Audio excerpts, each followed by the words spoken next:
My name is Bev Baker and I'm the chair of the Older Women's Network, and I'd like to welcome you to our place. I do apologise for the weather. We tried really hard. Yesterday was perfect. I mean, isn't it typical? You go anywhere, they say, oh, I should have been here yesterday. Should have been here yesterday. Look, before I start, this is between the Older Women's Network and a partnership with Sydney Women's Health. Where's my cue cards? Sydney Local Women's Health. It is also Anti-Poverty Week. It is Breast Cancer Awareness Week, and it is Breast Cancer Awareness Day and Mental Health Awareness Week. Cue cards. I need cue cards. So I would like, in welcoming you to our space, I would like to recognise that we meet today on the land of the Gadigal people of the Eora Nation. I offer my respect to elders past and present, and I thank them for their custodialship. I also extend to all Aboriginal people with us today my deepest regrets for the outcome of October 14. We have, on our watch, by our hand, maintained that terra nullius was a fact. Terra nullius is a lie, it always was a lie, it always will be a lie, and I am now waiting for the leadership from our Aboriginal brothers and sisters to tell us what our next step will be, because we are determined that we will walk together to ensure that the rights of First Nations people are recognised as the original owners of this land.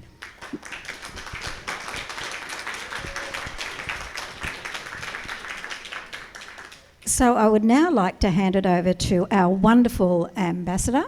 What have I forgotten? Oh, I've forgotten the toilets. Who always forgets the toilet? Toilets, that way. I may as well say toilets. Yes, there's disabled, accessible, I should say, toilet here and down the corridor, so there's a lot of toilets.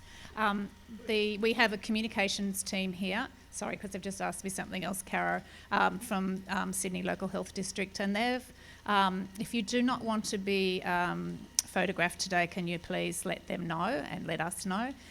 They're also videoing from the back, and they asked if some of you could move forward, but I said, I don't think I'll get you any to move. So, but I think it's looking pretty good now.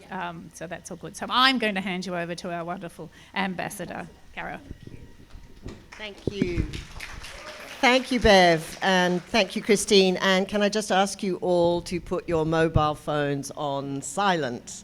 Let's just get that done. It's fantastic to see so many of you here today, despite that horrible rain. Congratulations if you found a park. Congratulations on getting here any way you did.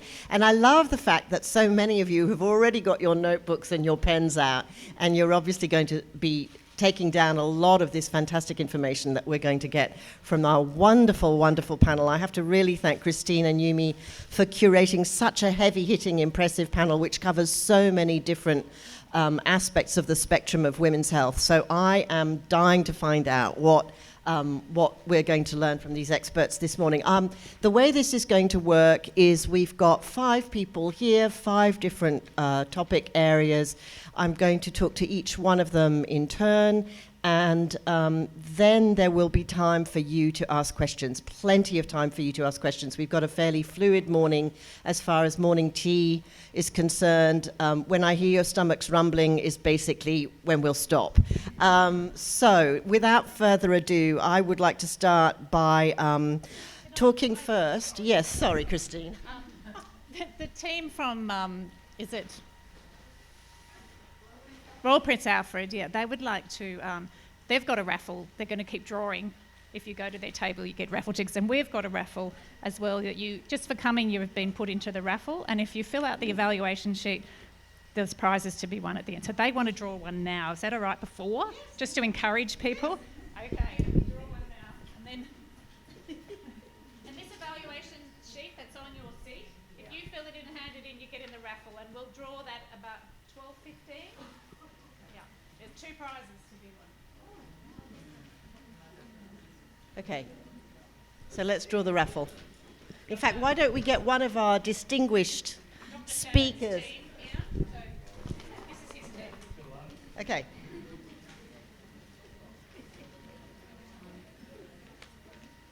Open it. Yeah. So, Huncha Mavji. Huncha Mavji. That's you. Perfect. Congratulations. Well, that looks healthy. That's a very good start.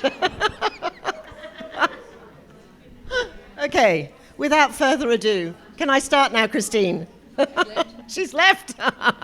Okay, I'm going to get underway. Jane Massa is the first person I'm going to speak to. Hi, Jane, who's from the mental health unit at Sydney Local Health District. And mental health is a very good place, I think, for us to start this morning because mental health has such a profound impact on every aspect of our lives. And I think one of the interesting things that's happened in the way we think about health in more recent years is that we've stopped separating the brain from the body, and we understand much more about a kind of holistic sense of the connection between the brain and the body and the way that that manifests. So, Jane, I'm going to dive right in here. There is a kind of, we're told that there is an epidemic of depression and anxiety, and it may manifest differently for different cohorts, and obviously we talk a lot about depression and anxiety in young people because we don't want them to be afflicted with something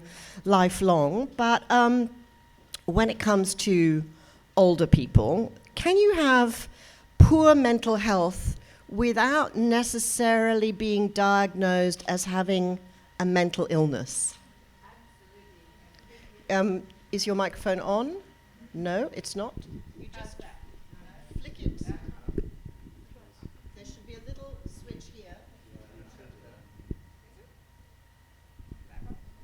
Let me just a moment.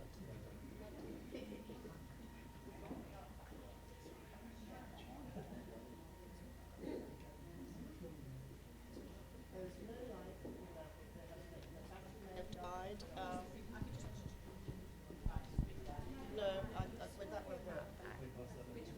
The microphone doesn't work for Jane. Now it does. Great. Okay. Thank you, Amy. Can you hear me? No? Yes. I'll talk. I think it's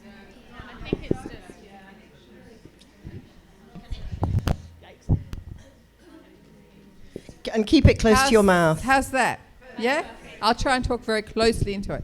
So the question was, is it possible to have no diagnosed mental illness but still not have good mental health? And the answer to that question is yes, absolutely. So often we practice ways of thinking that aren't very positive. In fact, many people think we have a natural inclination to be negative. And so one of the things that I'm always teaching people about is how you can change that. One of the ways you can change that is through mindful meditation. That's something that actually reduces the part of your brain that makes you feel stressed and anxious, the amygdala, and increases the parts of the brain that make you feel calm. But there's many ways we can think about things differently, and that's a whole field of psychology called positive psychology. There's a whole website called Action on Happiness. And there's lots of online programs about this, but definitely we can all think of people we know in our own lives who might not have any very negative way of thinking about things. So yeah, the answer is yes. Okay, so I'm going to ask you, sorry, what's the website called that you just mentioned? Action on Happiness. Action on Happiness. I think that we're going to be plagued by your microphone. It's popping in and out, and I'm going to share my microphone with my end of the panel, but you do need to keep it quite close to your mouth, but without popping. It's very difficult.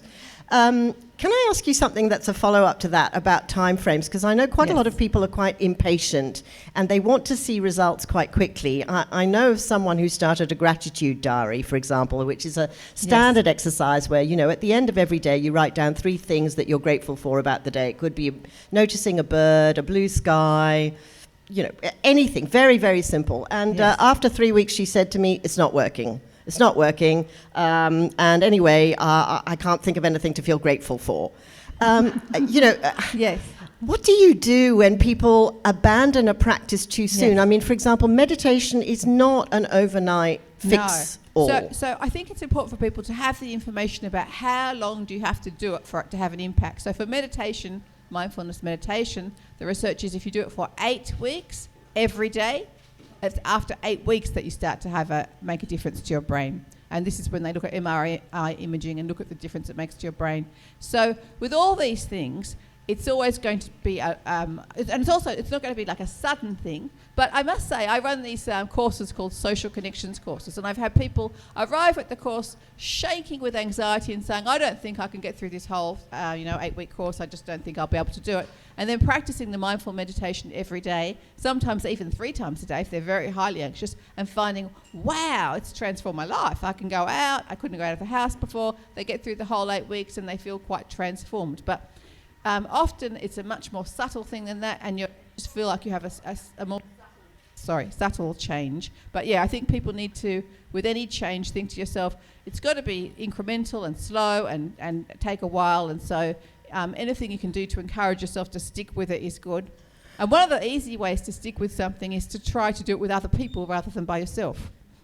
What about the happiness curve? Because I'm interested in the fact that apparently when we get to a certain stage of life, suddenly we feel this kind of sense of contentment. Well, that's true. That things have kind of all they've fallen into place and life is as it was meant to be. And yet, a lot of the people that I know who are older are isolated, they're afraid, they think about death, they're losing their friends. I mean, there are lots of challenges that are specific to aging that can cause a particular kind of depression. Yes. So could you just address the sort of paradox of the happiness curve and the factors that can cause you to be depressed as you get older? Certainly. So that's true. Like if you look overall at people's happiness and you ask middle-aged people if they're happy, they're the least happy people. And if you ask older people if they're happy, they are generally the happiest people. So that there's that... that's how it works. Like in general, the older people are happier than people that are middle-aged, say. But there is a caveat to that. So if you're an older person but you have chronic health conditions, and if you're very isolated, for example, if you're living in residential aged care, then you're likely to be depressed. In fact, there's different studies of different residential aged care centres. Sometimes 30% of people are depressed. Some studies have found up to 50% of people are depressed. My job is preventing suicide and depression in older people. The people who have the highest suicide rate of any group at all are older men. And this is because, for many reasons, but often it's because they've lost their wife or they've lost their partner and they're isolated. So we know that isolation is really terrible. And we know that across the world, older people have higher rates of suicide, except for in England. And people hypothesise that the reason for this is because in England, people that are older have more social and economic equality to everybody else. So they have programs where people have meals together, meals eating separately, bring people together to eat. They have a minister for loneliness to counteract that. And so they have a national health system that covers everybody, subsidised travel and free travel if you're older, heating subsidised, these sort of things. So like bigger factors influence your mental health. I am amazed to hear that about Britain, given that this winter 1/3 of people had to choose between food and heating. Yes, true. I am amazed to hear that. True. And there are bad things too. Like we know that, for example, I've been reading that young children are now not growing at the same rate. Poorer children in England are not growing at the same rate. Yeah, it's not good. Yeah, true. There are bad things as well. But as far as older people and their status compared to other people, that's what they hypothesise is good. Okay, so women are generally better at the social networking than the men, which is why the men's shed movement was obviously a very important thing. Is there a need for something different for older women, or will older women can they always be counted on to, come to a gathering like this, meet others, share experiences? What else can we do to sort of make the social aspect of mental health stronger, I guess? Well, I think that it starts with us all actually knowing this simple fact, which most of us don't know, which is the fact that the most important thing for your mental health is to be in a group. So any one of us, if we join a group, we reduce our chances of dying in the next year by 50%. If you have depression, most people who have depression have several relapses of depression over their lifetime. But if they join a group, just one group, they reduce their chances of relapse by 50%. If they join more groups, it's by more. All of us know all the health messages about we need to have less cholesterol and we need to have this much healthy diet, alcohol, exercise. There's lots of advice on these sort of things. But we don't get the advice about the most important thing for your health is warm relationships with other people. Being in social groups is really important. I always recommend Older Women's Network to everybody I see because it's one of the most fantastic ways to bond with other women. So everybody who's here today, you've already taken the first step. Congratulations. That is very encouraging. Very encouraging. Is there anybody who's heard anything so far where they are dying to ask a question and they can't wait until the Q&A? Because if I see someone who's, looking like they're bursting to ask something, of course we'll come to you. Anybody? Shall we carry on? You all good? Okay, fine. So volunteering and animal companions. You've just talked about the benefit of human kind of interaction.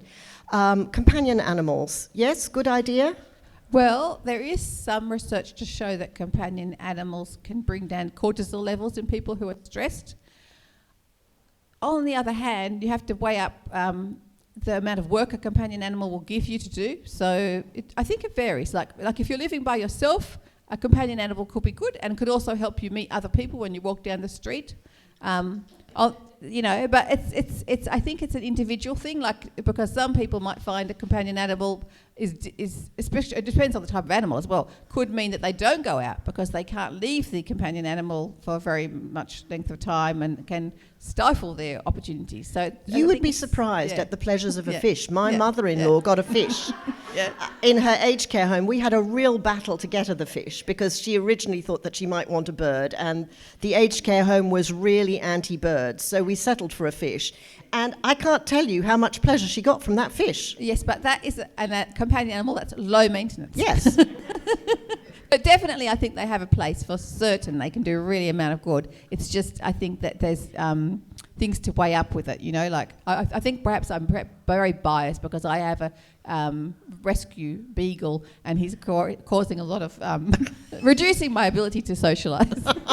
That's exactly the opposite of what it's meant to do. Yeah. What about volunteering? It's one thing to belong to a group, but obviously when you volunteer, you're actually addressing a social issue, or you're trying to help other people. So I guess what you're doing is you're shifting the focus from your own woes and your own anxiety to other people and the disadvantages they may be facing. Absolutely. Mark Twain once said the best way to cheer yourself up is to cheer someone else up. Volunteering is really good for you. We know it lights up parts of the brain that make you feel better. It's definitely something that's highly recommended to do. And exactly as you say, it's taking the focus away from yourself onto other people. It's a way of meeting other people. It's a way of having purpose. Having a purpose is really important for our mental health. So if you volunteering gives you a purpose, it's very handy like that. So volunteering is a really highly recommended thing for mental health. Do you think it's important for us to distinguish between anxiety and depression? Do you think that sometimes we lump these two things together as if one is the inevitable precursor to the other? Well, I think in real life they often do come together. People that have depression often have anxiety. People that have anxiety often have depression. People can have just depression or just anxiety, but often people have both. So, I think there's no harm. Often some of the things that are good for treating depression are also good for treating anxiety, but the mindful meditation that we've talked about is particularly good for anxiety. Is there a particular app that you recommend as far as meditation? There is. There's one called Smiling Mind. So New South Wales Health has different websites that you can go to. One's called Health Direct, and you can see what they recommend. But one that's particularly recommended as a free one is called Smiling Mind. Okay, great. Thank you. Anybody desperate to ask a question, follow up? No, we'll come back to you. Jane, thank you very much for that very perky presentation. I would now like to introduce Professor Tim Gill, who is the Professor of Public Health Nutrition at the Bowden Institute at the University of Sydney. And I have a whole heap of questions for him. Professor Bowden has worked in this field for a long enough time to see lots and lots of fads in diets come around more than once. So just to sort of refresh your memory, we've had low carb, we've had keto, paleo, low fat, high protein, Mediterranean, liver cleansing. Remember the liver cleansing diet? That was huge. Nobody mentions that anymore. And now, of course, there are various kinds of fasting. And I am going to be asking you about fasting in a moment, Tim. But what do you think your latest research points to as the ideal diet for healthy aging? Yeah. You forgot my favourite, which was the clothesline diet. What? Don't ask me. There was such a thing? Was God. There was also the grapefruit diet. I've just suddenly remembered the grapefruit diet. Israeli army diet. The Israeli army diet. Yeah, let's not go there. So what's the best diet for healthy aging? Well, that's a great issue for academic research at this moment. Everyone wants to live longer. We're entering the stage of, baby boomers dominating the world, and good on them.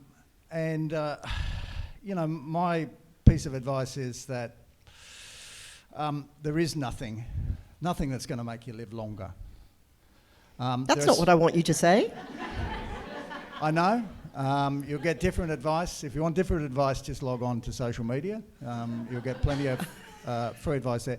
Nothing that's going to make you live longer, because basically longevity is a factor of a whole range of issues, and most of it you had to deal with long before you get to this point in life. And the biggest thing is your genes as well. However, there's certainly lots that will affect the quality of your life, and you can have a lot to do in terms of improving how you move through these stages. A lot of people will say that at this stage of life, there must be something that's totally different about you. We're not like the young people. Well, physiologically, we basically are, despite what my kids say to me. My body behaves much the same as them. It doesn't look like them, I know, but behaves much like them. So, basically we need to continue to eat in the way that we're supposed to be eating throughout life. But what about our metabolism? Doesn't our metabolism slow down? For example, if you're postmenopausal, is your metabolism behaving the same way? Well, that's the biggest issue about getting older, is that certain things do happen, and the biggest consequences of that is that you actually need less calories to keep you alive at this stage of life. And that just means that you need to be much more selective in terms of how you use those calories. So everything you eat needs to be quality. So you're looking for quality rather than quantity as you get older. So quality dark chocolate. Definitely. If you're going to have wine, have good quality wine. If you're going to have chocolate, have good quality chocolate. Unfortunately, you don't get as many free hits, free calories as you get older, because most of the calories are going to be taken up with consuming the foods you need to keep your body healthy and functioning. So just like everybody else, as you get older, you need to focus on basically a lot of plant-based foods. So focus on your vegetables and your fruits.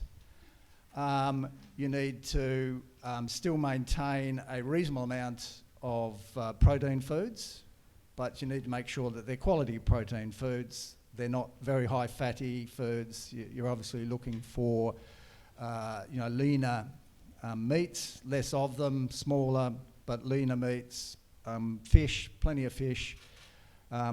In fact, I'll come back to that. There's a lot of discussion about bone health particularly in older women, and what needs to be done. And there is suggestions that perhaps you do need to increase your calcium intake. That's very speculative, but certainly you need to be aware of maintaining intake of calcium-rich foods, whether they be dairy products or tinned fish or green leafy vegetables that contain a bit of calcium.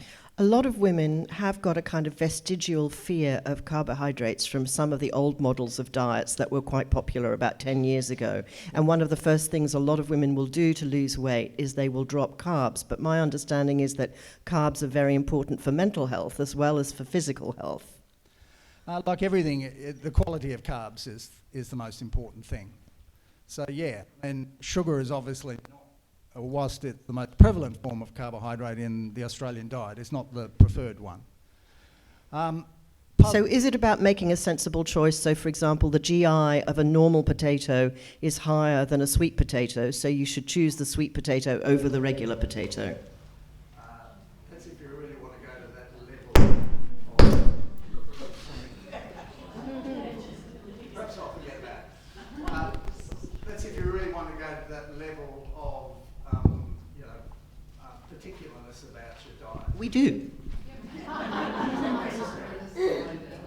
It's not necessary because basically there's not a huge amount of difference between sweet potato and ordinary potato, provided that you use them in the right way, cook them in the right way, use them as part of a meal.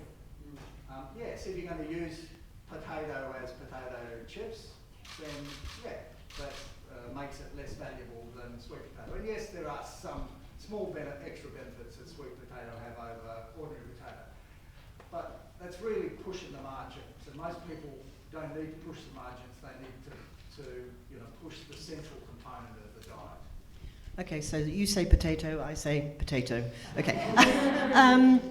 Inflammation is a buzzword that I keep coming up against in anything that I read about the thinking around diet. Inflammation is something that has preoccupied a lot of people recently. Is there anything that we can do about inflammation with our diets, or is inflammation just a reality that we have to live with, given that most of us are not even aware of the degree of inflammation that we might be suffering from in the body? Is it something we really don't need to worry about?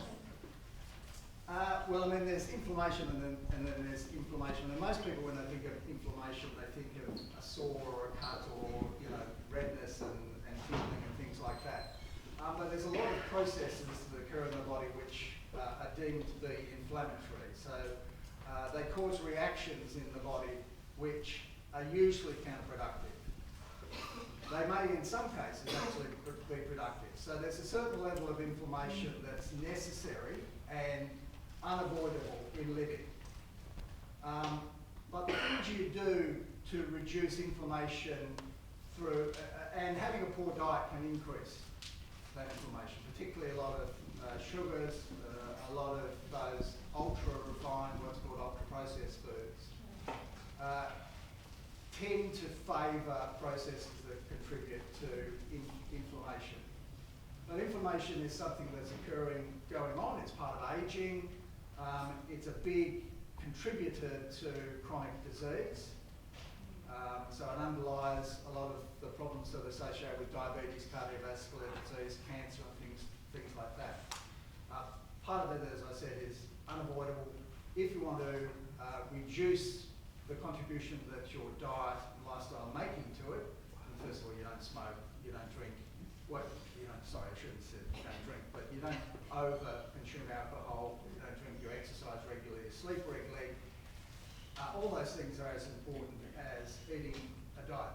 The benefit, the advice is exactly the same for inflammation, for mental health, for all the other, for reducing cardiovascular disease, for reducing risk of diabetes.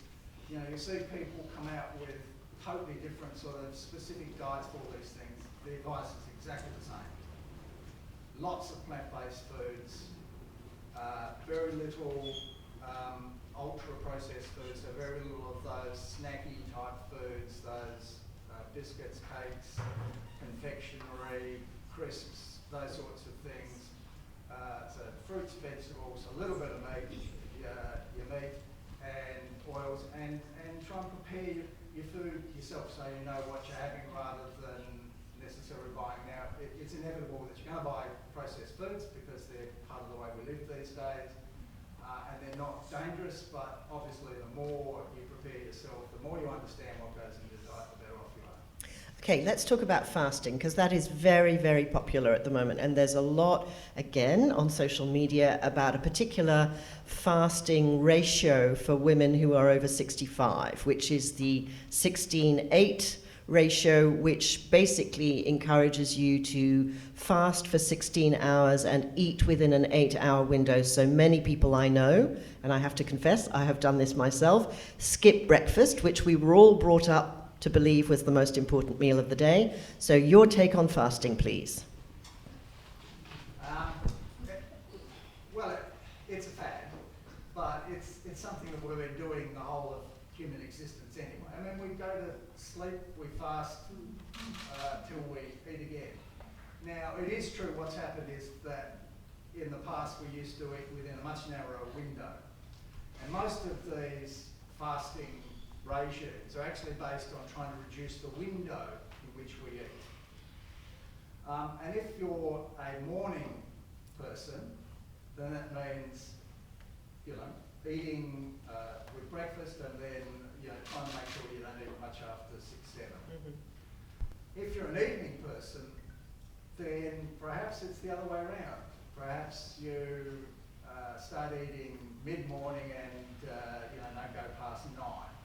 Or something like that. So it's more restricting the time over which you eat that contributes to that. And part of the effect is not just the timing, it's the fact of what you eat outside of that window. So that's when you usually, late in the evening, after a bad day or something like that, or you're sitting there watching TV, that's when you usually eat those sort of foods that we've talked about as not being of benefit to you.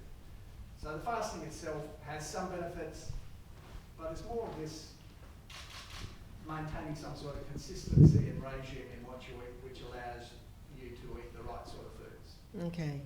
I was fascinated to learn that during Shakespeare's time, people got up and had an extra meal at midnight. Isn't that funny? So Shakespeare was not a fan of fasting. Okay, what about nutritional supplements? This is an absolute drain on people's budgets. There are all sorts of supplements out there. Most of them apparently we just pee away. The new supplements that are being touted are being touted as sort of longevity supplements like M&M and resveratrol and all sorts of other new things that are coming onto the market. Are they all a complete waste of time and money? Short answer, yes. Good. Short answer, yes. There's nothing as, particularly as you age, as I said before, yes, there are some issues you need to be aware of, but there's nothing specifically that you need. There's a lot of discussion about whether you should be taking calcium supplements. Calcium supplements are just not absorbed, so they're a total waste of time.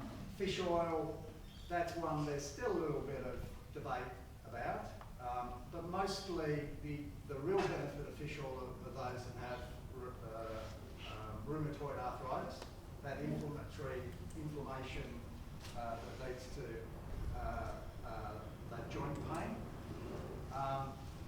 We did believe that it prevented cardiovascular disease. Most of the research shows no.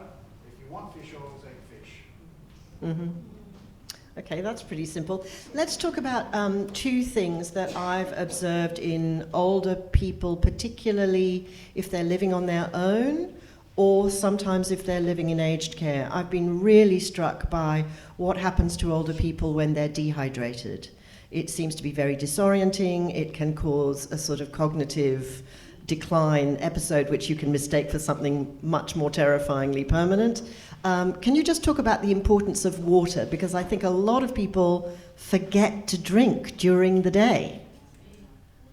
Yeah, well, this is another thing. So, I mean, generally, our body works pretty well, and we have thirst mechanisms that tell us, that we should be drinking to rehydrate ourselves.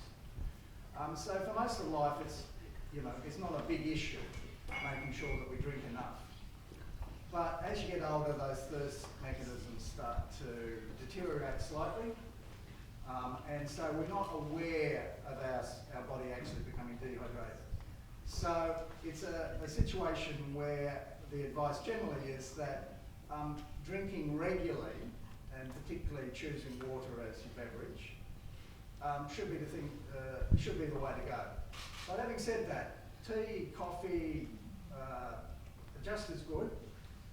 And in fact, there are some benefits now being shown in drinking lots of tea, both in terms of cognition and chronic disease.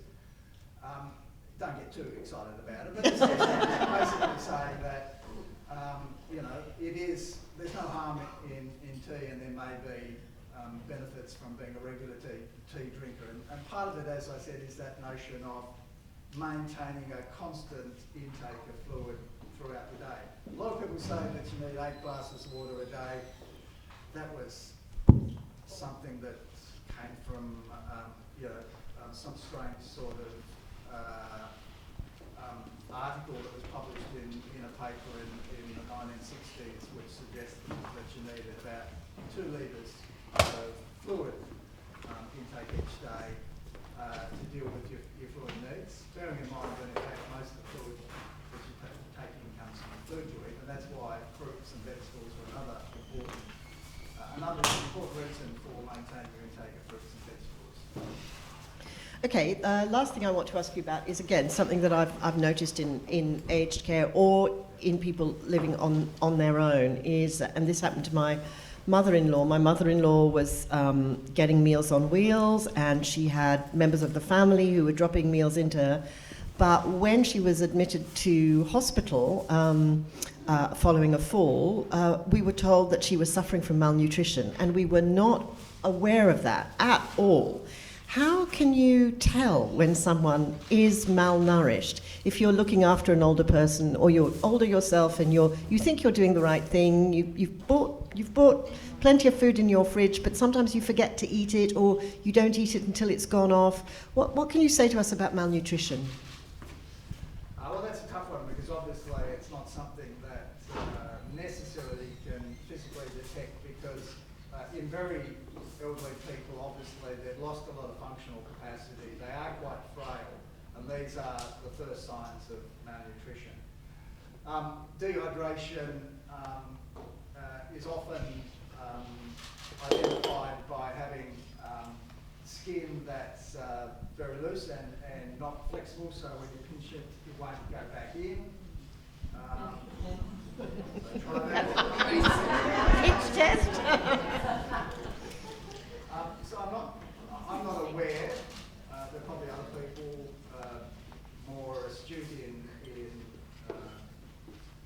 this gerontology and things like that would be able to give you better signs of identifying any of your relatives that are malnourished. But the most important thing to understand is that, as I said, those appetite drives and those thirst drives tend to deteriorate as you get older. And you lose your taste buds, so you don't have the sensation of pleasure.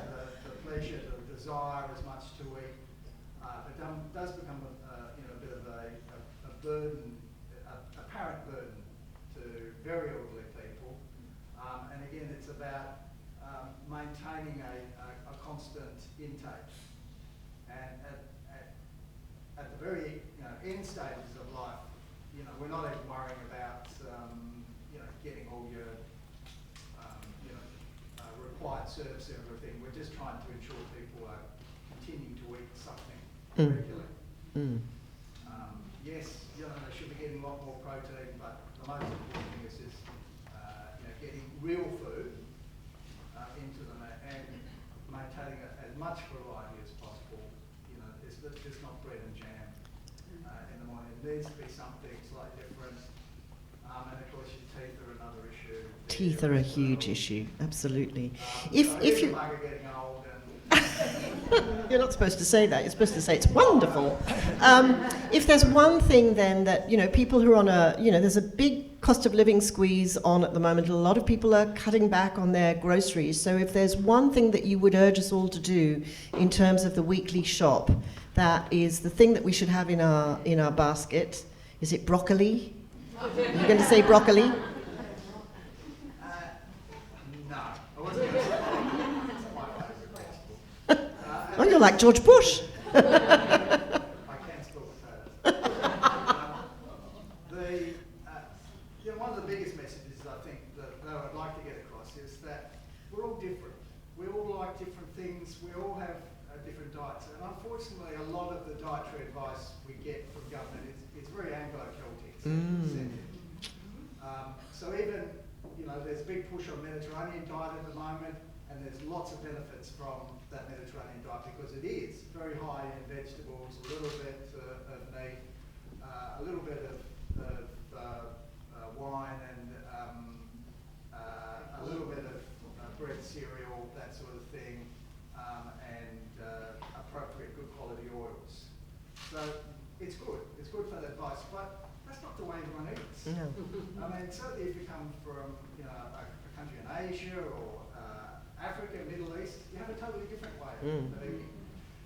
So it really comes down to making sure that you meet those sort of principles. And if you're out there shopping, then of course you want to buy the things that you enjoy and are at the best price at that time. So buying seasonally is obviously good advice, and that helps as well with a variety approach, so that you can keep your budget under check, but also it forces you to get more variety in the fruits and vegetables and other foods that you're consuming.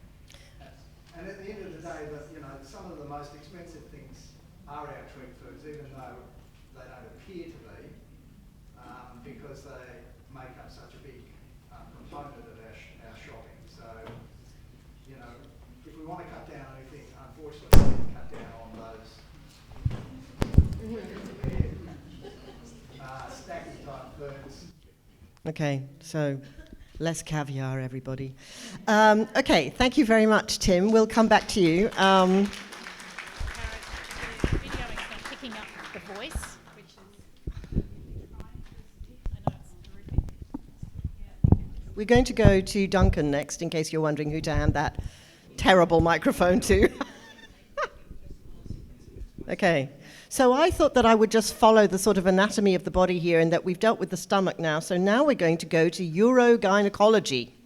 So we're going to talk about the bladder. That's the next bit. And who better to join us today than Dr. Duncan Shannon, who is a urogynecologist fellow at RPAH. So welcome, Duncan. And I hope that in talking to Duncan, we're going to be able to talk about some of the things that people generally feel more awkward or more embarrassed about going to their GP about. So I want to know, Duncan, about the lesser known but common symptoms of menopause that you see. And I particularly would like you to talk about the relationship, if you can, between the bladder and the vagina. So the microphone's not working, so I'll try and.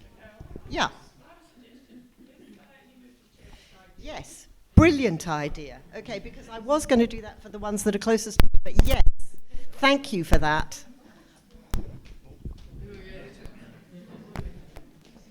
The panel shimmy. Alrighty.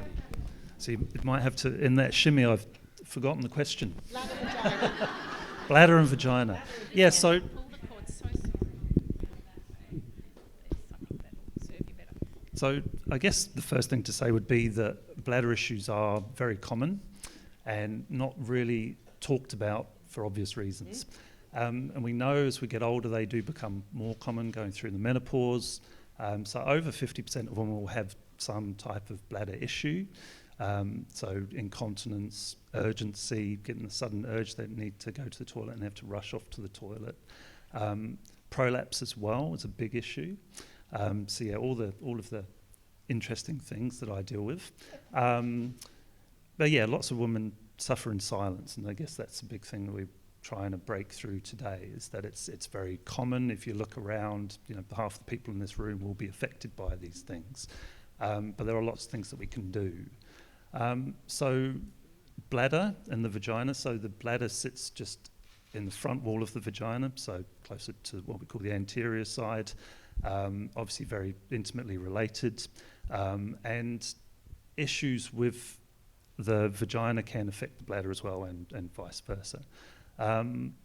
They do tend to become more common after the menopause. It's a very estrogen sensitive area.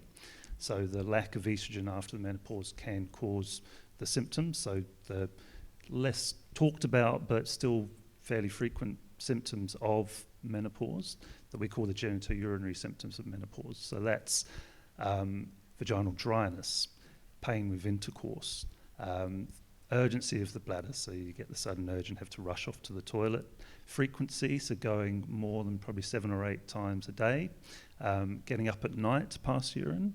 As we get older, that does tend to become more of an issue. The hormonal changes that are a natural part of aging do make that more prevalent, but obviously getting up at night more than once, it can be very disruptive for sleep. Lack of sleep can lead to mood changes and all those things. So I think kind of everything that Jane and Tim have talked about are very relevant for the bladder and certainly for the work that I do. So those, I think that answers everything. Well, you think it answers everything, but I have more.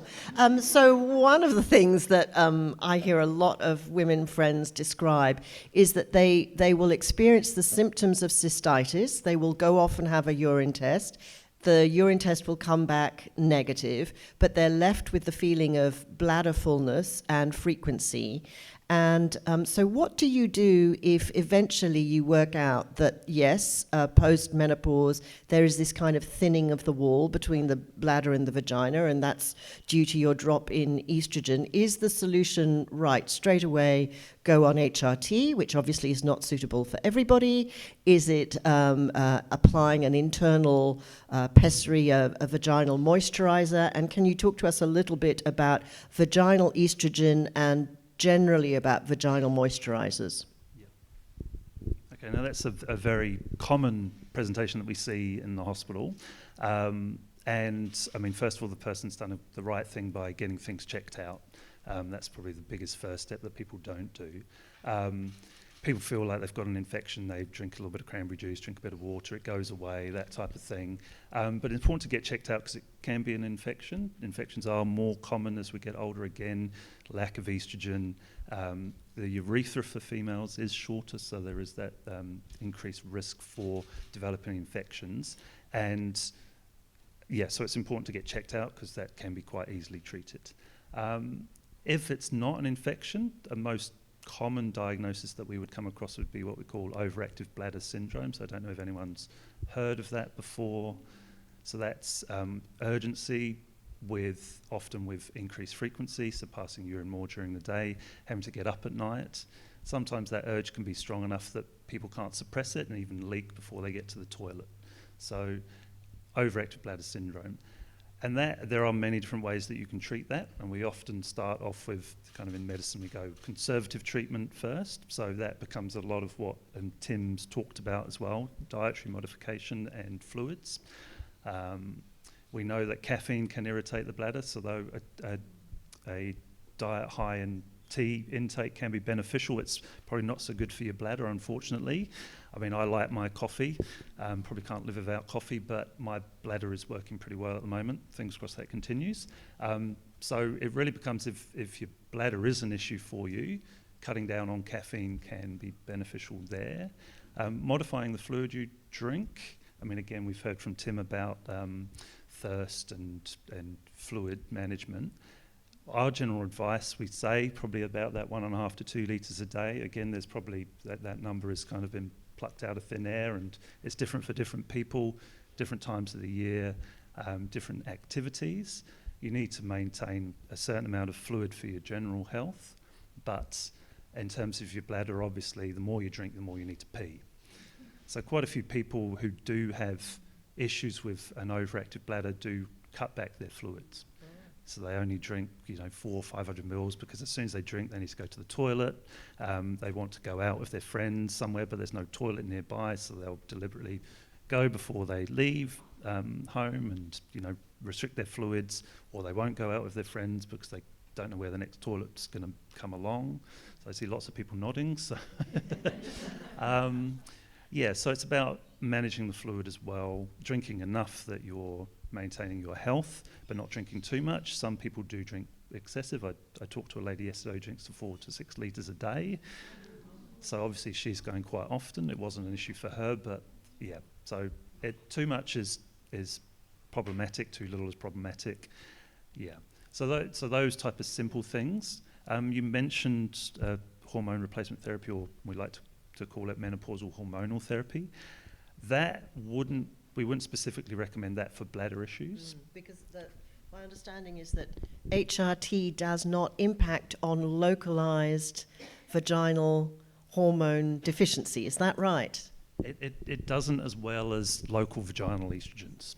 And certainly there is evidence out there that says systemic estrogens, so ones you take orally or transdermally through a patch, can make bladder symptoms worse. So certainly that wouldn't be our kind of go-to, but vaginal estrogens, certainly that's something we use quite often. So I don't know whether many people have heard much about vaginal estrogens. Quite often we do get people saying, is it menopausal hormonal therapy or hormone replacement therapy?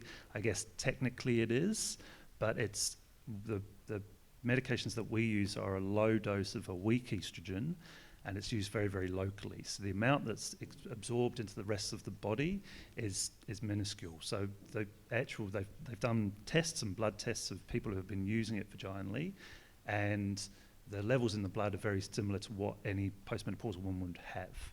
So it's very negligible. There's one of the people I work with says, when we give the medication, said, don't read the insert in the packet. We don't think it's very helpful, and it just gives you kind of all the worst case scenarios. It's like if you go on a plane, someone says this plane could crash and you could die, or something like that. It's just not that. It's a rare thing, all of these things they talk about, and it's not really been proven. So we know local vaginal estrogens are safe in the short to medium term, and they can provide a lot of benefit. And again, I was talking to someone before. I think of everything we do in life, really, but especially in medicine is risk-benefit. Mm-hmm. So for women who've got issues, it's impacting their life, their quality of life. It leads to social isolation that Jane's talked about. The benefits of using these medications, these treatments, will outweigh any kind of small theoretical risks. So, yeah, the vaginal estrogens it's a big thing we use a lot of the time. Are they expensive? I do believe they're PBS funded, so we don't tend to use too much. And again, it's a low dose of a weak estrogen, but can provide benefit. Now, one of the new specialists that I've heard people referred to that I had never heard of before in this field is a pelvic physio. Can you tell us about what a pelvic physio can do for you and what kind of initial examination is involved? It would have been great to have a physio here with us today, but we work very, very closely with a few at RPA, and I say to every patient, I'm like, Sue is your best friend. So we see quite a lot of women who've just given birth and who potentially have had issues after giving birth, and working through the patients with the pelvic floor exercises. And again, I think the pelvic floor physiotherapists are really, really important. Again, I go back to, in medicine, we've kind of got conservative medical surgical management. Surgery is way down the line. The first thing to do is physiotherapy, and that's kind of the cornerstone of initial conservative treatment for all of these conditions. So overactive bladder, stress incontinence, so leaking with coughing, sneezing, lifting, things like that, and prolapse. So very, very important. They're very nice. They're not your general physios that you would see in if you hurt your shoulder or your hip or whatever like that. So you don't want to see them, but they probably would know who to refer you through to. So initially, obviously they need to do an examination to see how you contract your pelvic floor, to see whether there is any trauma to the pelvic floor from vaginal births or ventouse forceps, and then see how you're going with your exercises. And it's like any muscle, the more you work it out, the stronger it'll get, but it's not one of the muscles that, if you do your bicep curls in the gym, you can see you're working out, whereas you can't see. So they say that pelvic floor exercise is meant to be silent exercises. So can you see me contracting my pelvic floor right now? So Can you see me? Exactly. So it should be something that you can do conversing with friends, and it should be something that everyone does. Obviously, the younger you start that, the better, because it isn't easy to learn, because then you do need that feedback. So it is a little invasive to start off with, but as I say, the physiotherapists I work very, very nice, very experienced, but very important for that conservative management, and it can provide benefit. There is a lot of evidence out there for stress urinary incontinence, for prolapse, that it does help. I mean, I think it's really good that you actually said that it is an invasive kind of first examination, because it is, but it isn't. From my understanding, is it's invasive and it can feel awkward, but it's not painful. So it's important to emphasize that, I think. So is there anything else that you think at this first stage in this kind of conversation, before we come to questions, that we need to know about the bladder as we age? You've talked about frequency. I suppose we should talk about sexual function. If anybody's still having sex and has any kind of libido left, then tell us what we need to know. Yeah, well, obviously there's a lot of things that play into that as well. So mental health, emotional well-being, and all those things. But part of the genitourinary symptoms of menopause is vaginal dryness, what we call dyspareunia, a pain with intercourse. So lubrication, vaginal moisturizers, vaginal estrogens can all help with that. Libido is a big thing as well, and there is some evidence that the menopausal hormonal therapy can help with that as well. But it's very complex. Many things play into that, and often seeing a kind of sex therapist about that for information and more advice is generally what's advised. Yeah. Are there any do's and don'ts about when you walk into a chemist and you think to yourself after today, you think, okay, I'm going to go off and get myself a vaginal moisturizer. Are there lots of products to choose from? Are there very few? Should you be looking for particular ingredients that do particular things? And do they do more than one thing? So can they moisturize internally, but can they also reduce, say, an itching sensation that you might have externally on the vulva? I think that's a good question, and there's certainly lots of products out there. I mean, keeping things simple is probably best. The vaginal moisturizers, things like Replens, can work pretty well. I think there are a few other products out there too. They tend to work for short periods of time, so for 2 to 3 days, and then you need to use them further after that. They've got no hormones, so they're fairly low risk. Obviously, lubricants at the time of intercourse would be something that you could use as well. That's the last part of your question. It's just slipped my mind. Oh, itch. Yes, that's right. No, there was a very important point around that. So, I mean, vulval vaginal irritation can come from many different things. Often it's simple things like soaps and moisturizers and things like that people use. So the vagina, I quite like this quote from someone else who said the vagina is self-cleaning. So you don't need to use soap, you don't need to douche or anything like that. It will, just running water is fine. So that's often enough to clear up any irritation that people are having. There are more rarer conditions of the vulva that can present with itch. So if you do have a vulval itch, it's good to get things checked out with your GP or to come and see a gynecologist. Topical steroid creams can be helpful with that. So yeah, I think if there's anything that people are concerned about with itch, with leaking urine, with problems with their bowels, with prolapse, with pain with intercourse, all of those things, your GP is a really good first port of call, and they can do lots of simple things that can be effective. And if they're concerned, or if they need more, if you need more input, then being referred through to us at the hospital would be the way to go. So. Yes. What, if any, is the correlation between bladder and bowel? Yeah, great. Yes, I mean, about the correlation between bladder and bowel conditions. Thank you. obviously they're very closely related. As we get older, the muscles of the pelvic floor weaken, the connective tissue that supports the pelvic floor weakens as well. The whole area is quite estrogen sensitive as well. So all of the things that can affect the bladder can also affect the bowel. We know that if you've got issues with the bowel, such as constipation, chronic constipation, that can lead to increase the risk of urinary retention, things like that. If you've got fecal incontinence, then that can increase your risk of bladder infections. So it's a complex interplay, but they all tend to be related. The risk factors that lead to the development of bladder issues and bowel issues are similar as well. So aging, vaginal childbirth, perineal trauma, those types of things. So yeah.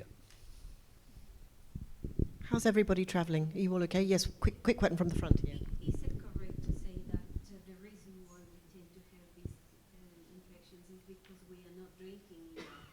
And yet when we are drinking, you have the need to go to the ladies. And like you said, you like to go out more often, but unfortunately it's that need to have that toilet. And if you have daughters that are active and they want to do this and that, and you suddenly need that toilet, and you have to just pretend that you're picking up something from the floor, and sometimes it's just too embarrassing because you just keep doing it in order for you to hold it. So it's the infections, the need to drink, and the consequences for drinking too much. Not too much, but what is required. Did everybody get that question? No. Drinking too much. Yeah, so it's the question was about bladder infections, having to drink more, but drinking more leading to you need to pass urine more. I mean, again, I think it goes back to the first of the questions that we've answered before, is that people often feel that they've got infections, and if they get it tested, they might not have infection, and that could be because they've got overactive bladder syndrome, which is that urgency and needing to rush off to the toilet and to go more often than normal. Certainly, if you do have a bladder infection, flushing it through by drinking more water can be helpful, but obviously the more you drink, the more you pee as well. So I think if you're in that situation, it's important to catch up with your GP, get tested for bladder infection. If it is an infection, fairly simple to treat. Recurrent bladder infections can be an issue as well, but again, there are things that can be done for that. Cranberry supplementation can be quite useful. There are medications that you can get from the pharmacy as well, such as Hiprex, but I probably wouldn't be starting those unless you've seen your GP to start off with. So, yeah, drinking more fluid is useful, getting checked out to make sure it is an infection, and if it's not, maybe considering other potential causes. And also those exercises, the pelvic floor exercises, which teach you to sort of clench, but clench more muscles than you might normally think of clenching, or you're clenching them in a different way. You're sort of, you get a much clearer understanding of anatomy than we've all been equipped with at school when you go and see a pelvic physio, and you understand the design of the pelvis is really complex, and the muscles that you have to recruit in order to do effective exercises which are beyond the sort of Kegel exercises that we all get told about, even in Pilates. So it's really, really worthwhile going to a pelvic physio to learn what exercises can help with the syndrome you've just described. I am aware of the time slipping by, and you know the information we're getting this morning, I hope you'll agree, is priceless. Duncan, thank you for taking the sting out of that. Sarah, can you come and sit next to me?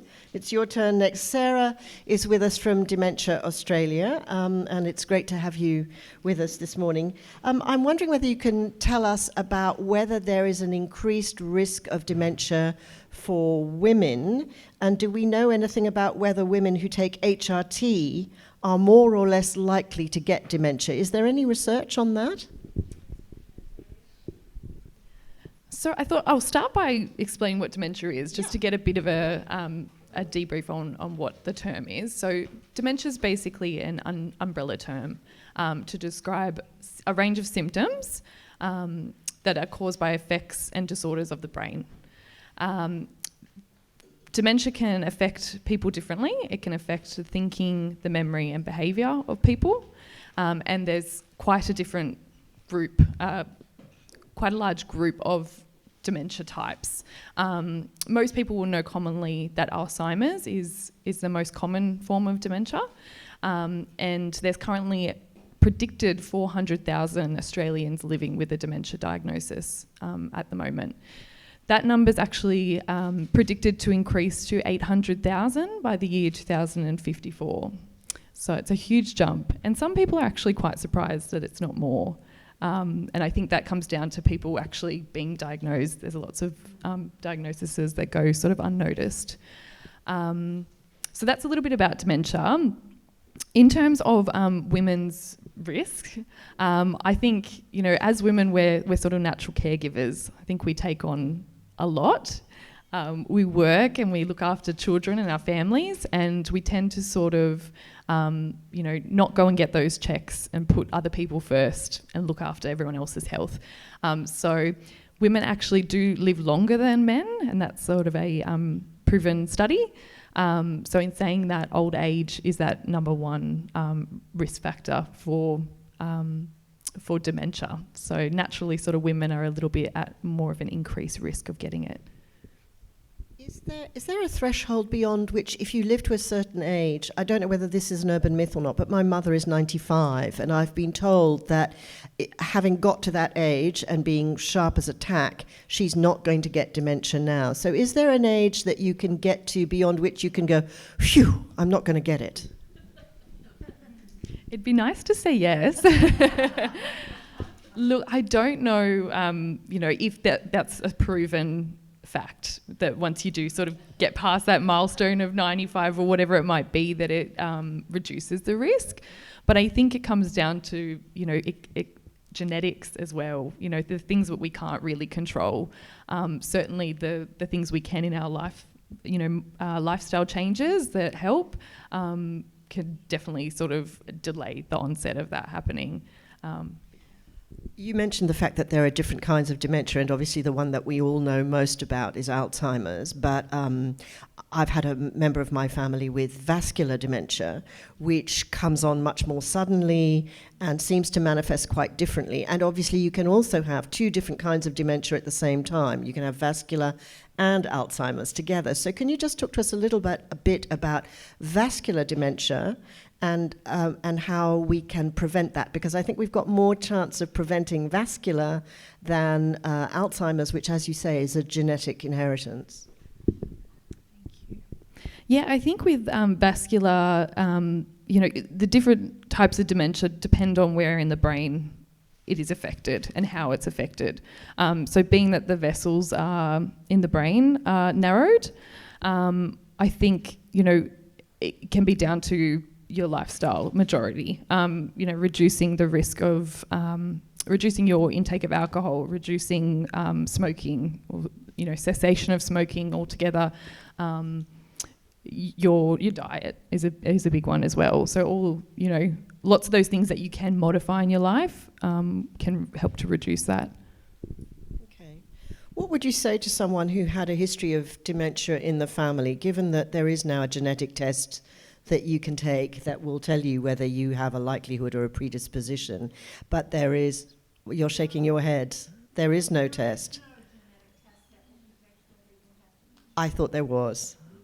I'm doing a University of Tasmania offer a free prevention of dementia course. Okay.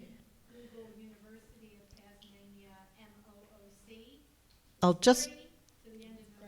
I'll just get Sarah to confirm that. There is no genetic test. I don't believe so. Okay. Again, probably not the best person to ask in terms of direct research for it. I think Caroline's talking about the MOOC course, which is wonderful, and that's open to carers and you know, anyone from the community that wants to do it. And it has obviously a lot of research involved in the courses. I believe there is, with particular types of dementia, you are generally at, you know, a genetic risk of possibly developing it. That's not to say that when you do have a family member, it means you're going to get dementia. But it increases the likelihood. It increases it because it is partly genetic, sorry. So, yes. May I just say that there is predictive genetic testing for a single gene change that causes dementia, and it's on the Alzheimer's UK website. That's what I thought, yes. Okay, so if that test is available in Australia, is it worth taking it given that there is no cure? Why would you want to know? I think for preparation and planning, and future planning is huge. It's something that we don't really necessarily want to look into, but I think if you have that information, it can help you plan and know what to expect and find the right support and resources to help you live a better and quality life. Yeah. So what services can Dementia Australia provide to someone who has a diagnosis? Because I know that Dementia Australia has been doing some really fantastic research, and there are all sorts of tools, some of which are digital now, to help you understand how people with dementia appreciate space differently, and how certain colours on the walls or certain patterns in wallpaper, for example, can be very antagonistic once you're in a state of being demented. So what kind of support do you offer? Yeah, so I'll start with the in terms of support directly through Dementia Australia. So we have obviously our Dementia Australia helpline, which is a great sort of starting point for anyone that's either concerned about their memory changes or has recently had a diagnosis made. It's got a range of help sheets that come in many different languages, so easily accessible. The website is really well structured, and very simplified, so it's very user friendly. We've also got a counselling service as well. So for anyone that is caring for someone with a dementia diagnosis, anyone that has a dementia diagnosis, and family members. And that's a wonderful way of, receiving that emotional support. Again, talking about future planning and strategies around behaviour changes and the impact of dementia on you. We've also got a post-diagnostic support program, which is like a 6-session individual support with a dementia support specialist. So you can talk over 6 sessions over a 12-month period, and that's very much tailored and specialised to what you want to learn. There's also some digital supports. So we've got, as Caroline was just saying, the Dementia Friendly Home app, which is a free app you can download, and you can sort of basically sort of plan your home, and it gives you really good strategies and changes to modify the environment to make it accessible for the person living with dementia. So as you were saying, it is about the spatial awareness. Dark rugs, for instance, on the carpets in the home can actually look like a never-ending hole. Certain lighting and drapes on the windows can look like figures. There's lots of sort of things day to day that we might have in our home that you really sort of underestimate the way that comes across to someone with a diagnosis. So that's a wonderful app in just helping you see, almost from the perspective of that person. There is also a wonderful app called Brain Track, which you can download. That's a free app as well. And that app actually helps you monitor any memory changes. So it basically runs through some sort of interactive games and goes through some questions, and it kind of prompts you to use your memory and see if there's any changes over a period of time. It's also wonderful because you can actually make a report after you've done each activity, and that can be directly emailed to your doctor. So it's a great way of just starting that conversation and following that. I'm glad you mentioned that, because I wanted to ask you, I think a lot of people might be afraid that they're sort of on the slippery slope towards dementia, whereas in fact they may just be experiencing another milder form of cognitive decline. So I was just wondering whether you could talk about that difference between the sort of possibly inevitable cognitive decline of losing your short-term memory, being more forgetful, being slightly disoriented if you're in unfamiliar places, being sort of spatially slightly muddled, as opposed to dementia? I think that's a great question, because we, naturally when you do start forgetting your keys or, walk into the kitchen and go, why am I here? I can't remember. It does sort of prompt you to think, oh gosh, is that normal? Is that just slight memory loss, or is it something more? So I think naturally having a review with your general practitioner, speaking to them about your concerns, certainly this app would be a great resource for that as well, just in keeping a note of the pattern of things happening. And then once you've seen your general practitioner, they will refer you on to either a memory clinic, a neurologist, or a geriatrician. And that's when they would start doing more assessments and scans and things like that. But certainly there's quite a big jump from normal memory loss to a dementia diagnosis. Those things would be happening quite often throughout the day. And as you said, Caroline, that confusion or disorientation might be sort of in tangent with that memory loss.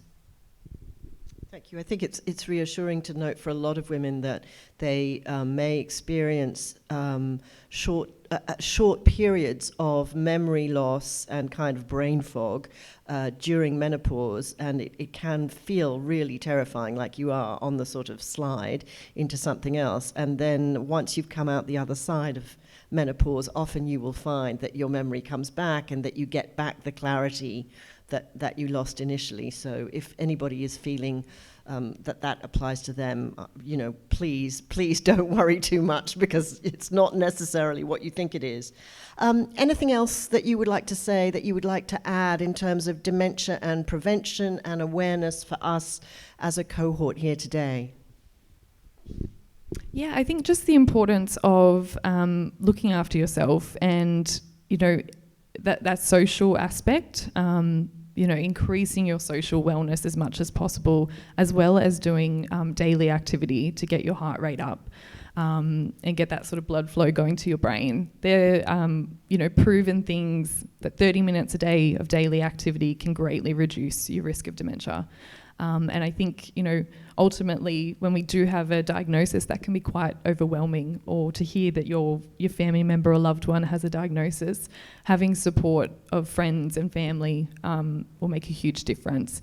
But certainly Dementia Australia's got lots and lots of resources. You can reach out either through the website and make a direct referral for yourself.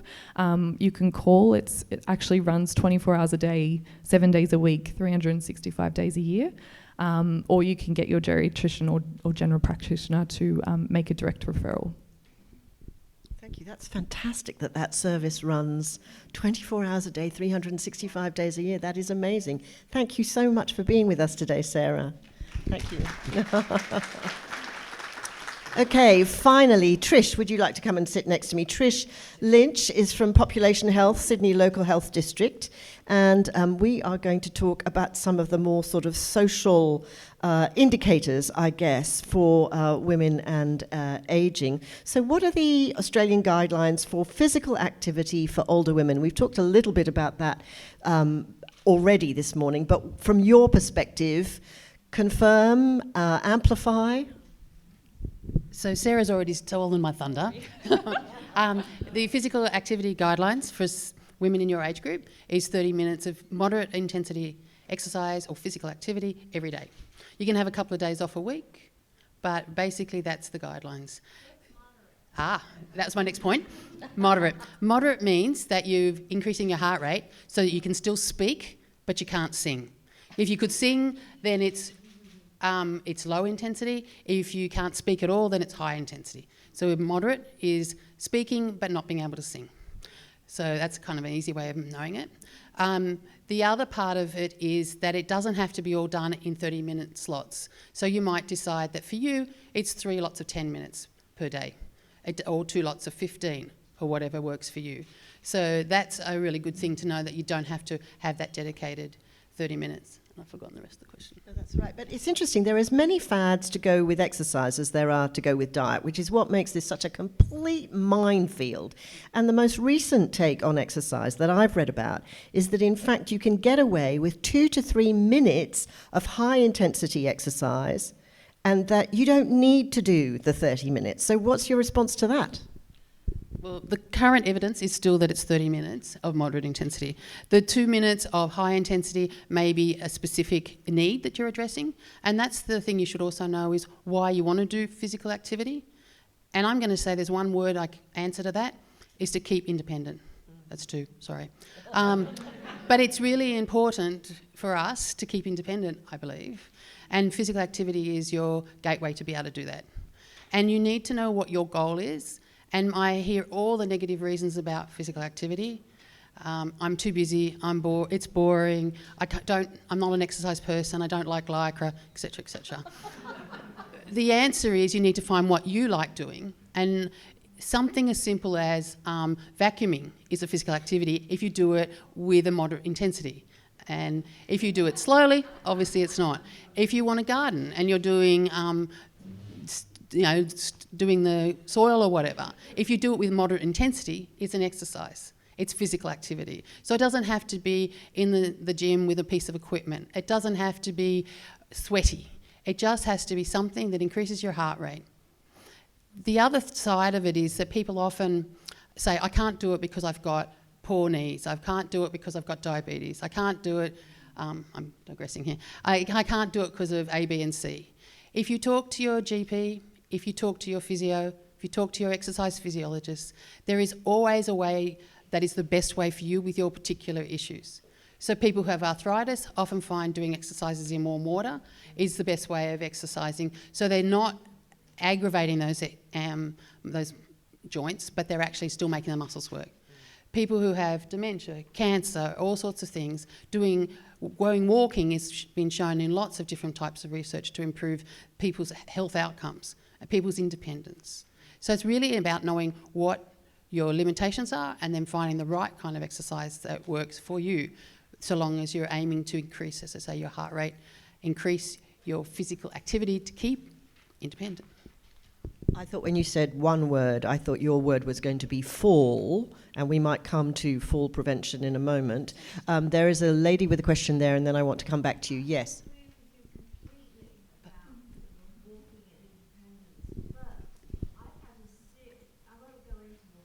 No, don't.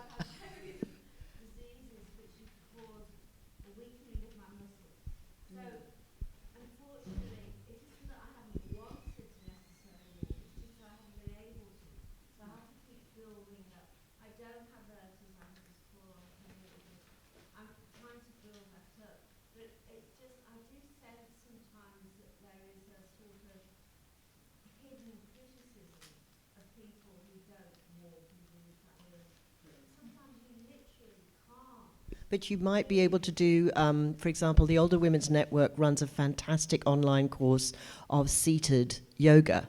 And even if you do the exercises for the upper body.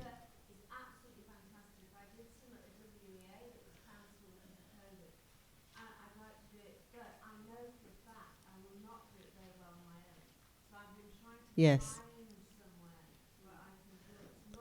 There are walking groups that you can join, but as you say,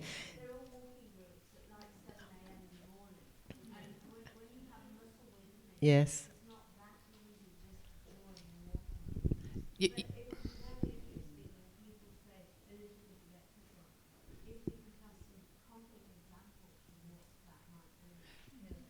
There's lots of answers to what you're saying, and I'm just trying to think of the easiest one to say.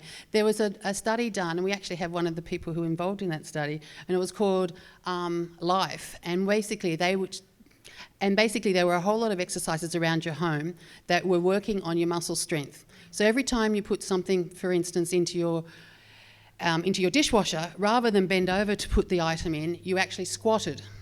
And it was quite a very useful sort of exercise regime. It doesn't solve a lot of the problems you're saying about having an exercise class at the level of exercise that you are indicating that's available in the community without having therapy. So people like exercise physiologists who are in the private practice often have exercise classes that are small group, that are aimed at people who have significant issues about being able to do exercise in a safe environment. Obviously, there's a cost involved. There is a thing called enhanced primary care where you can have 5 allied health interventions per year at a reduced cost. So it does reduce the costs, but you're quite right, that is a gap of having things with people with, shall I say, progressive neurological diseases that cause muscle weakness at having exercise programs in the community at that level. And I agree with you, that is an area that we can work on. I do not think that walking and walking groups is the only answer. I think that that meets a need for certain people, but it doesn't meet the need for everybody's health issue. And you need to know, if you've got a health issue, what are the types of exercises you should be doing, or physical activity, sorry, that you should be doing to meet your goals to keep you as independent as you can.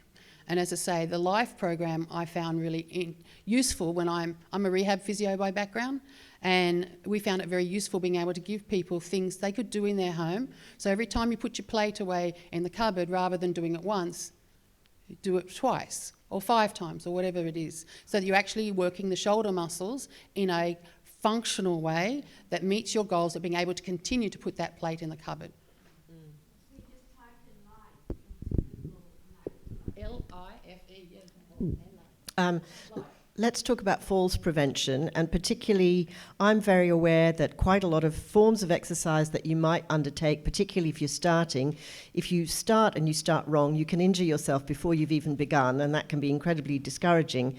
There are some gentler forms of exercise like Tai Chi and Qigong, which are very, very good for balance, which I don't think we talk about enough in these kinds of forums. So can you just talk a little bit about your thinking around exercise for fall prevention?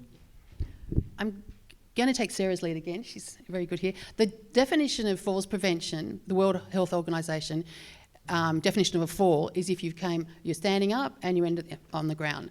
And a lot of people will say, I didn't have a fall, I just tripped over, because they didn't injure themselves. And I work very strongly in this area because I'm quite passionate to stop people coming into our hospitals with a preventable fall. And there's lots and lots of great literature out there, great research being done in Australia on falls prevention. And the main thing that you can do to reduce your risk of falling is to do balance exercises. So your Tai Chi, etc., are very good ways of reducing your falls risk by doing balance.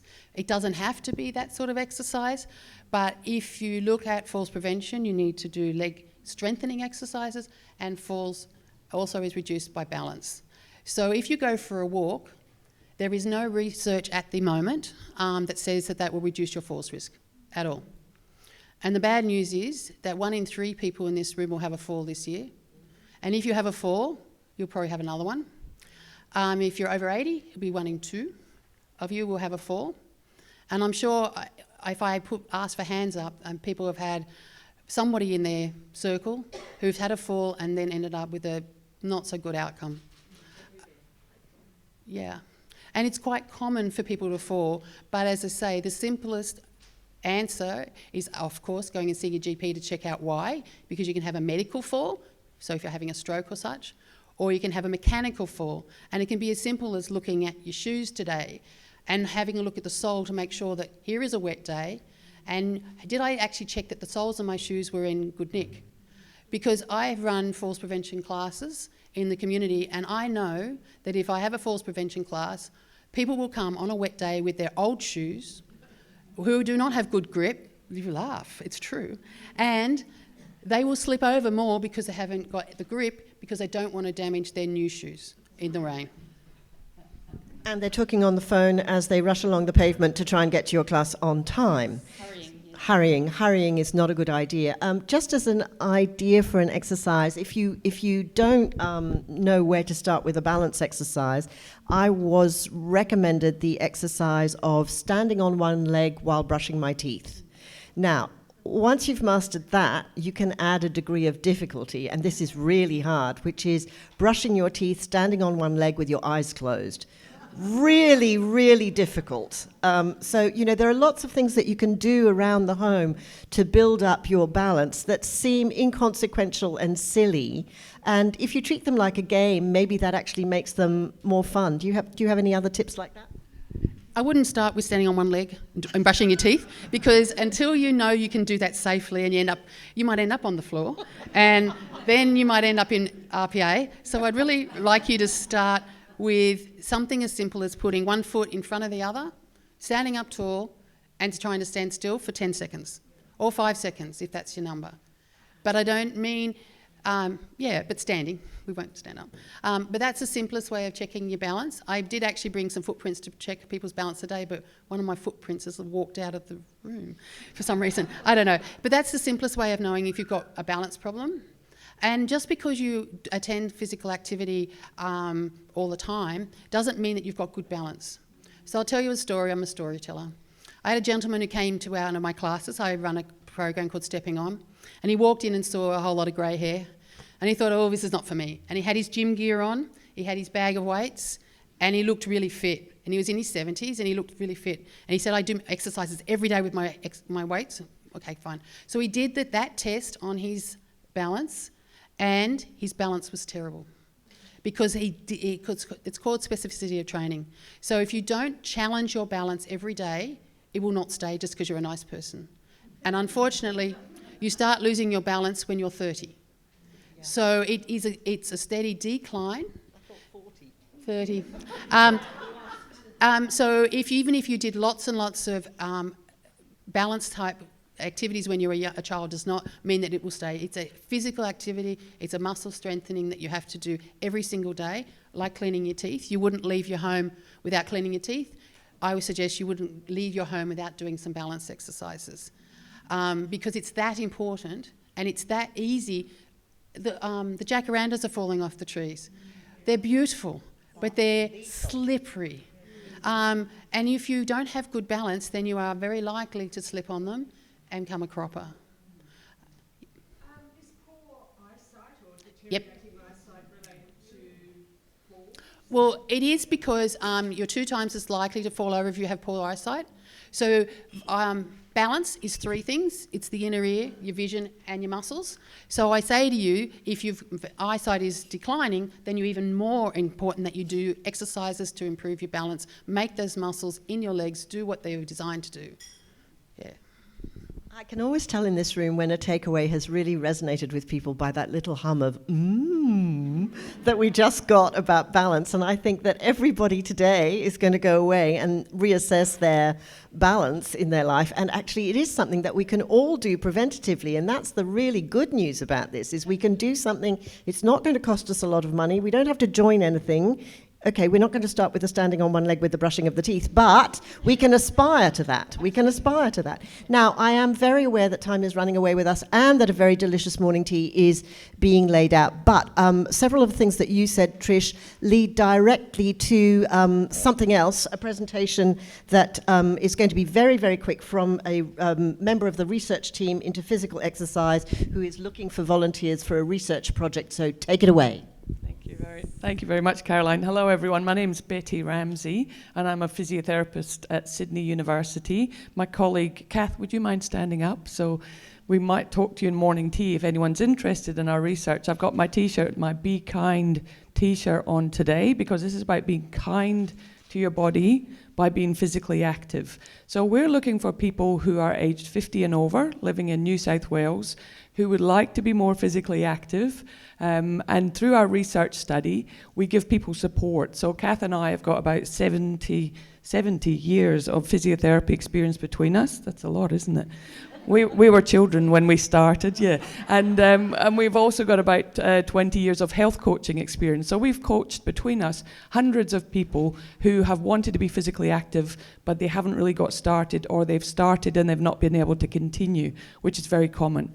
So we're looking for people who would like to sign up. We've got brochure flyers to give out. There's a QR code for those people who do that with technology, or I've got a little red book if you just would like to give us your name, number and email, and we'll contact you. There's a study starting next year. It's free, and it's for people who are not meeting the guidelines that Trish mentioned. So if you're doing less than 2.5 hours a week of moderate physical activity, you would like to get fit for getting older. A lot of people, it was about when they're younger getting fit to lose weight or trying to exercise for lose weight. It's really important. We've got to get fit for getting older, and that's the way we keep our independence, as Trish was saying. So please talk to us at morning tea or at the end of the forum today. Thank you very much.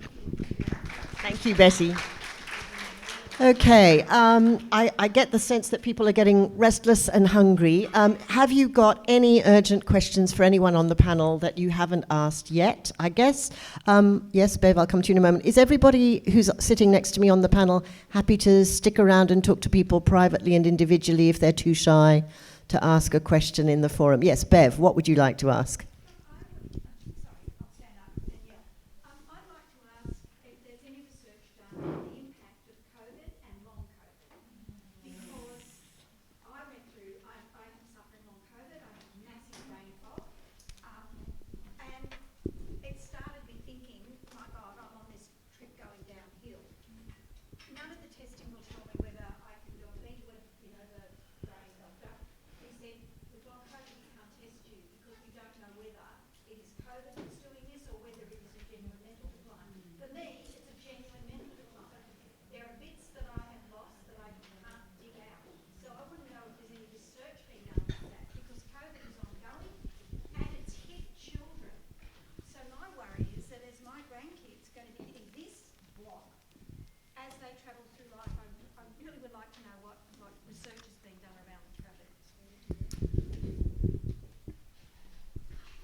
Sorry, thank you.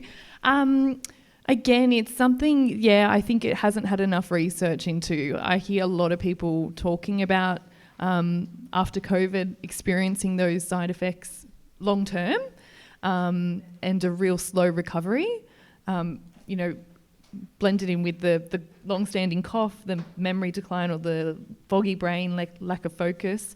So it's definitely something I feel like needs to be looked into further. But I suppose after the end of COVID, it's kind of, when things simmered down a little bit, it's sort of not as, prevalent.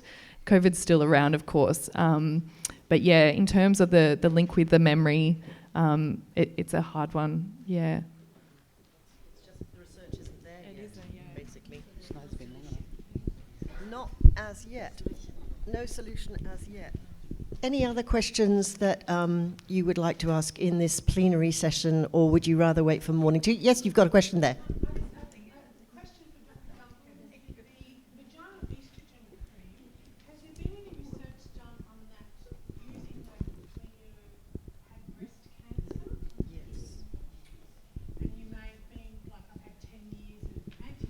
Yeah. There are thought to be theoretical risks. I think there's no proven connection between using vaginal estrogens and the risk of recurrence. That is something that all the professional bodies just say recommend you discuss with your oncologist. But you wouldn't be alone in that situation. Obviously, being through breast cancer, they can be hormonally sensitive. And people do use anti-estrogen medications, chemotherapies over the longer term to try and reduce the risk of recurrence. So the thinking is you probably shouldn't have estrogen back. And certainly systemic estrogen, menopausal hormonal therapy is not recommended. But vaginal estrogens, again, it's a weak estrogen at a low dose. The risks are theoretical and haven't really been proven. And again, talking to your medical oncologist, they'll probably have an opinion as well, and your breast surgeon. And it's not an infrequent question. And often I'm talking to the breast surgeons and the medical oncologists, and most often they say, look, the benefits are going to far outweigh any theoretical risks. And I've said before, life is about a balance of risks, and certainly medicine is a balance of risks. So for some people, it's clearly the benefits are going to outweigh the risks. For some people, the risks are going to outweigh the benefits. And there's a whole heap of people in the middle where, in discussion with your clinician and with your family members and whoever, you need to make the decision about what's going to be best for you. So I think if you've been... Exactly. And medicine should be patient-centred, and certainly moving towards that more now than it has been before. and your clinician should be there to guide you through that as well. So we'll be offering information and advice, but ultimately the decision is yours. But yeah. I think so. I don't think there's any kind of active prospective research, but I think women in your situation have been given vaginal estrogens and there hasn't been any increased risk. But again, that's more kind of retrospective data, so looking back rather than looking forward, which is never quite as accurate. And whether you can prove causation as well, or whether it's an association, there's all those type of things as well. So, I mean, I think for most women and most people I've talked to, the benefits outweigh the risks, and especially if you've been 10 years down the track and you've completed your chemotherapy as well, I think vaginal estrogen is a safe and potentially effective treatment.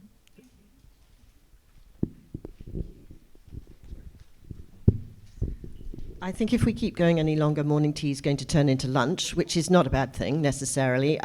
Look, I hope that you've all benefited in some way from the extraordinary knowledge that we've had made available to us this morning. And as I've said, these wonderful experts are going to hang around, and you can talk to them in a corner and ask them your deepest, darkest question privately, or get a recommendation for a diet or for anything else that is on your mind. But for now, will you please join me in thanking Tim, Jane, Duncan, Sarah and Trish. And morning tea along there looks absolutely yummy.